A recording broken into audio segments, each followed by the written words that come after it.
MDH biryani મસાલા, પારંપરિક બિરયાનીનો અસલી સ્વાદ। असली मसाले सच MDH।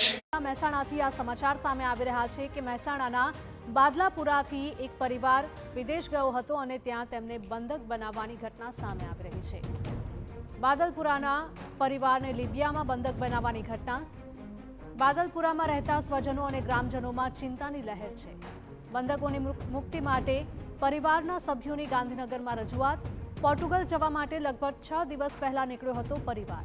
એજન્ટે દગો દેતા લિબિયામાં પરિવારને બંધક બનાવ્યાનો દાવો કરવામાં આવ્યો છે। સરકાર આ મુદ્દે ધ્યાન આપે તેવી પરિવારજનોની રજૂઆત છે।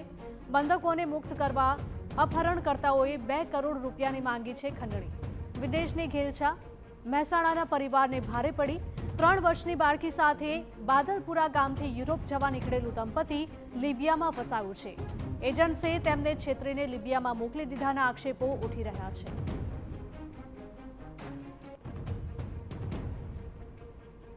અમારા ફોરને મારે મોટો દીકરો હોય ને એ જે છે એ જવા જાય છે ભાઈ। તે મારા ફેમિલી એમ કે દુબઈથી પૈસા માગે છે અને પકડી પાડે છે। એ પૈસા માટે વચ્ચે દલાલે દગો દીધો અને ઉતારવાના હતા બીજા અને ઉતારી દીધા બીજા અને કિડનેપ કર્યા છે। એ કિસ્મતથી કરીને છોકરો છે અને એમના પત્ની છે અને બેબી છે। આ ત્રણને કિડનેપ કર્યા અને 1 કરોડ રૂપિયા ખંડણી માગી લોકો। સરકાર પાસેથી એવી અપેક્ષા રાખીએ છીએ કે હાજા તાતા એ ઘેર આવે। મહેસાણાની આ ઘટના છે। બાદલપુરાના પરિવારને લિબિયામાં બંધક બનાવવાની ઘટના સામે આવી રહી છે અને તેને લઈને જ સ્વજનો અને ગ્રામજનોમાં ચિંતાનું મોજું ફરી વળ્યું છે અને તાત્કાલિક સરકાર પાસે માંગ કરવામાં આવી રહી છે કે ઝડપથી તે પરિવારને મુક્ત કરાવવામાં આવે। બંધકોની મુક્તિ માટે પરિવારના સભ્યોએ ગાંધીનગરમાં પણ રજૂઆત કરી છે। પોર્ટુગલ જવા માટે લગભગ 6 દિવસ પહેલા પરિવાર નીકળ્યો હતો।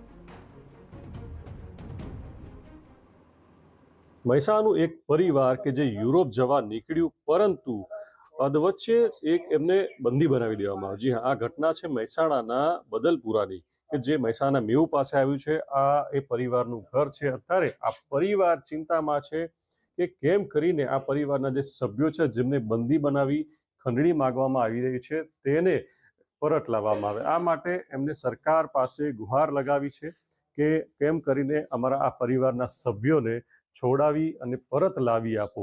પતિ પત્ની અને એક બાળકીને બંધક બનાવી અને તેમની પાસેથી $54,000 અને 1 થી 2 કરોડની ખંડણી પણ માગવામાં આવી છે। ત્યાંથી વિડીયો કોલ અને વોઇસ મેસેજ દ્વારા આ પ્રકારના મેસેજ આવી રહ્યા છે। આ પરિવાર ચિંતિત છે। તેમને કલેક્ટર ઓફિસ, એસપી ઓફિસ, સરકારમાં સીએમઓ સુધી ગૃહ વિભાગમાં આ બાબતે રજૂઆત કરી છે અને આ પરિવારના જે સભ્યો છે તે અત્યારે ગાંધીનગર વિજાપુર ધારાસભ્ય સીજે ચાવડાને મળવા પહોંચ્યા છે। અહીંથી એવી પરિવારજનો તરફથી માહિતી મળી છે અને ત્યાંથી ગૃહ વિભાગ અને સીએમઓ સુધી તેમની રજૂઆત રૂબરૂ કરવા પહોંચ્યા છે એવું એમના પરિજનો અત્યારમાં જણાવી રહ્યા છે। હાલમાં મહિલાઓ ઘરમાં ઉપસ્થિત છે, તે લોકો ચિંતિત છે પરંતુ એના કારણે કેમેરા સામે કંઈ કહેવા હાલ તૈયાર નથી। ત્યારે આ પરિવારના જે સભ્યો છે એ અત્યારે ગાંધીનગર પહોંચ્યા, સમગ્ર મામલે રજૂઆત કરી અને એમના પરિવારજનો જે એમને બંધક બનાવવા છે ત્યાં લિબિયામાં એમને કેમ કરીને સરકાર છોડાવે વિદેશ મંત્રાલય એ માટે અત્યારે રજૂઆત કરી રહ્યા છે અને ગુહાર લગાવી રહ્યા છે કે અમારા પરિવારના સભ્યો કેમ કરીને પરત ઘરે લાવી આપો। મહેસાણાથી મનીષ મિસ્ત્રી, TV9।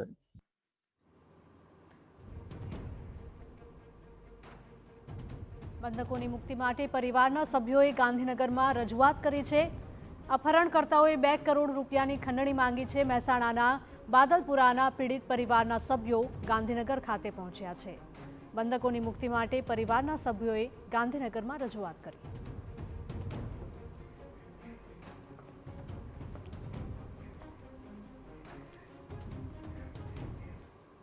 આજ મુદ્દે વધુ માહિતી સાથે અમારા પોલિટિકલ એડિટર કિંજલ મિશ્રા જોડાયા છે લાઈવ વધુ અપડેટ સાથે। કિંજલ, જણાવશો કે આવું એક વખત પહેલી વખત નથી બન્યું પરંતુ અગાઉ પણ આપણે જોયું છે કે એજન્ટો દ્વારા દગો આપવામાં આવતો હોય છે અને એક દેશનું કહીને બીજા દેશમાં તેમને લઈ જવામાં આવે છે, બંધક બનાવવામાં આવે છે અને કરોડો રૂપિયાની ખંડણી માંગવામાં આવે છે।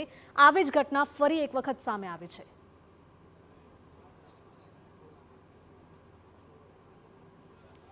દેખો ગુજરાતમાંથી આ જે વિદેશ જવાની ઘેલછા છે તે કાયમ કહી શકાય કે લોકો ઉપર ભારે પડે છે.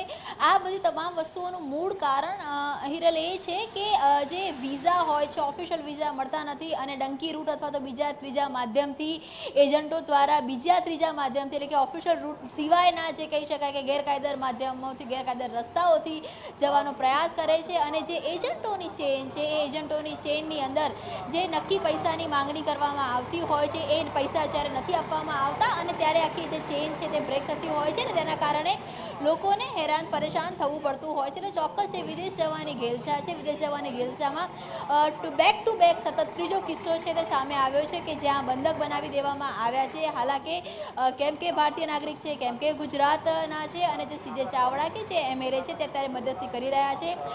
ગઈકાલથી આ જે બાબત છે તે મુખ્યમંત્રી અને ધ્યાને મૂકવામાં આવી હતી. મુખ્યમંત્રી કાર્યાલય તરફથી જે ભારતીય ઇન્ડિયન એમ્બેસી છે તેમને પણ આ અંગે જાણ કરવામાં આવી છે અને ઇન્ડિયન એમ્બેસી દ્વારા પણ તેમને સહી સલામત રીતે પાછા લાવવા માટેના પ્રયાસ છે તે કરવામાં આવી રહ્યા છે. બધું સ્વાભાવિક છે કેમ કે જે પરિવાર ત્યાં ગયું હતું પરિવારના સભ્યોને અલગ કરી દેવામાં આવ્યા હોવાની માહિતી છે કે મહિલાઓને અલગ રાખવામાં આવ્યા છે પુરુષોને અલગ રાખવામાં આવ્યા છે અને એક પ્રકારની જે પૈસા છે પૈસાની માંગણી કરવામાં આવી રહી છે 2 કરોડની રકમ છે તે માંગવામાં આવી રહી છે. ત્યારે જે ધારાસભ્ય છે સીજે ચાવડા તે અત્યારે જે બાકીના પરિવારજનો છે તેમને લઈને કે જે મહેસાણાના જે ગામમાં રહે છે ત્યાંથી સચિવાલય પહોંચ્યા છે. આજની શનિવારનો દિવસ છે શનિવારે અહીંયા અત્યારે સચિવાલયમાં રજાનો દિવસ છે પરંતુ મુખ્યમંત્રી કાર્યાલયમાં આજે સમગ્ર મુદ્દો છે તેનું મોનિટરિંગ કરવામાં આવી રહ્યું છે અને પ્રયાસ કરવામાં આવી રહ્યો છે કે જે બંધક બન્યા છે તેમને સહી સલામત રીતે પાછા લાવવામાં આવે.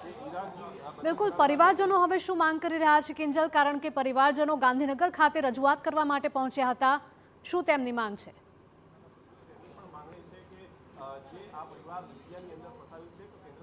બિલકુલ પરિવારજનો ગાંધીનગર ખાતે જ છે. આપ જોઈ શકો છો કે સચિવાલય છે SS1 કે જ્યાં ચોથા માળ ઉપર સીએમ કાર્યાલય છે. ચોથા માળ પર સીએમ કાર્યાલય પર રજૂઆત કરવા માટે ધારાસભ્યની સાથે પરિવારજનો પહોંચ્યા છે. તેમની એ જ માંગ છે કે તેમના જે પરિવારના સભ્યો કે જે ફસાઈ ગયા છે અને જેમને બંદી બનાવવામાં આવ્યા છે તેમને સહી સલામત રીતે પાછા લાવવામાં આવે. હાલાકી સરકાર દ્વારા પ્રયાસ કરવામાં આવી રહ્યો છે પરંતુ સૌથી મહત્વની બાબત છે કે ગેરકાયદેસર રૂટ ઉપર જવું અથવા તો જે પ્રકારની એજન્ટોના મારફતે જવું તો એ ક્યાંક ને ક્યાંક વાંક જે લોકો જઈ રહ્યા છે તેમનો પણ છે. સરકાર પોતાના તરફથી પૂરો પ્રયાસ કરી રહી છે. એમ્બેસી જે ભારતીય એમ્બેસી છે તેના સાથે પણ વાતચીત ચાલી રહી છે અને જે પણ લોકો બંધક બન્યા છે તેમને સહી સલામત રીતે લાવવામાં આવે તેવો પ્રયાસ સરકારનો પણ છે અને આ લોકોની પણ એ જ માંગણી છે કે પરિવારના સભ્યોને કોઈ પણ પ્રકારનું નુકસાન ન થાય અને પાછા આવે તે પ્રકારની એક માંગણી કરવા માટે અન્ય પરિવારના જે સભ્યો છે તે પણ અહીંયા આવ્યા છે.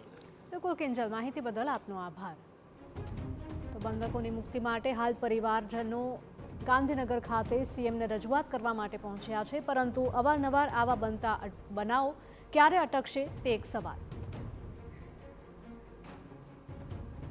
MDH કિચન કિંગ મસાલા રસોડામાં હોય તો આપણે કંઈ પણ બનાવી શકીએ છીએ. રીંગણાનો ઓળો, બટેટા ફુલાવર, ભીંડી મસાલા અને બીજું ઘણું બધું. MDH